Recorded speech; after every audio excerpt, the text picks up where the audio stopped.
check this out. So my hands are crap right now. I sewed on I used a zipper in my skirt, and so I put on a hook and eye, and I had to do it by hand, so my hands are aching, but I'm like, okay, I'm just gonna go walk around Goodwill, because I can, right?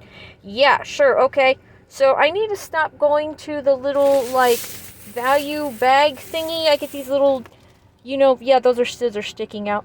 I get these little value bag things, but in there, the reason I bought this one is this is in there. Look at now. This box is gonna go bye-bye. It has, or it had, mold, so that's, the box is gonna have to, I'm gonna have to dispose of that. I'm not keeping the box. But I saw this box that said pinking shears. Now I own pinking shears, but this is probably 50, 60 years old, so I'm thinking, ooh, those are probably in really good shape, right? Well, maybe they're covered in rust, maybe they're in fantastic shape. For $3.49, I was going to take the chance. So look.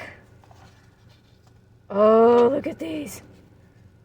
They don't look like they were ever hardly used. I don't have anything to test them on right now.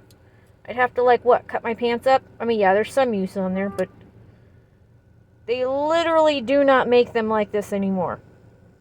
It's a shame I can't keep the box, but that is definitely worth the find.